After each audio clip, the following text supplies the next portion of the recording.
Good morning, dear students. In this class, I give you the summary of the chapter The Selfish Giant. This is a story written by Oscar Wilde.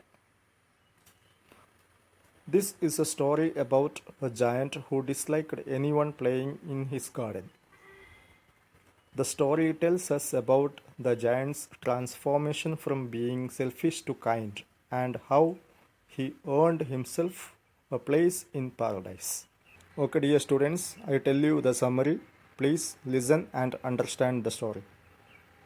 Every day in the afternoon, when the school got over, the children used to go to the giant's garden to play. It was a big and beautiful garden with soft and fresh green grass. To make the garden more beautiful, the grass had flowers at some distance that looked like stars. There were 12 peach trees that blossomed in the spring season and turned into flowers of pink and pearl and would turn into fruits in autumn. The birds that sat on the trees sang so melodiously that even the children would stop their play to listen to them. The children used to tell each other how happy they were while they played in the giant's garden. The giant had not been at his home for 7 years. He was at his friend, the Cornish ogre's place. When he came back, he saw the children playing in the garden. This made the giant angry, and he asked the children what they were doing in his garden in an extremely rough voice that scared the children away. He further claimed that his garden is his property and he will not allow anyone but himself to play in it. To implement this, he constructed a high wall around the garden and set up a notice board that said, "Trespassers will be prosecuted," which meant that anyone who entered his garden without permission would be taken action against. The giant was selfish and lacked consideration for others. The children were left with no place to play. They considered playing on the road, but it was hard stones which they did not like. So after the school, they would go and walk around the high walls that the giant had built as they talked about the lovely garden inside them. They would remember how happy and delightful they were when they played in the garden. In the entire country, the winter was succeeded by spring, whereas in the giant's garden it was still winter. Everywhere in the country, the trees were covered with little blossoms and tiny birds could be seen everywhere. But in the selfish giant's garden, the birds were reluctant to sing absence of that to remember how to blossom.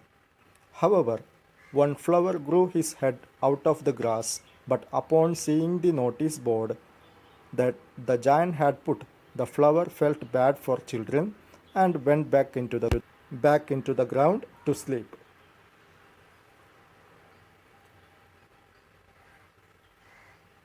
The selfish giant failed to understand the reason behind the delay in the arrival of spring. As he sat at the window and gazed at his cold, white garden, he hoped for a change in the weather. But the spring never visited, and nor did the summer.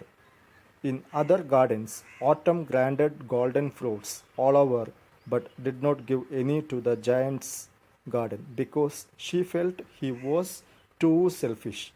Thus, in thus in the giant's garden, it was always cold and the winter persisted. It was great news for the north wind, the hail, the frost, and the snow, as all of them enjoyed and danced around the trees. One fine morning, as the giant was lying in his bed, he heard a music that felt so lovely to his ears that he thought it was the king's musicians that were passing by. Actually, it was a little bird, linnet, that was singing outside his window. It had been long since he heard any bird singing. It felt extremely melodious to his ears. He felt as if it was the most beautiful music in the world. By then, the hail had stopped bothering him, and the north wind had stopped making noises. Instead, he could feel a pleasant fragrance came inside through the window. He said to himself that he thought to himself it might have been spring that had finally shone up at his garden. The giant grew excited and leaped out of his bed to check. Dear students, the summary for the second part I will tell you in the next video class. Okay? Please listen this and understand the story. Okay? Bye. Thank you.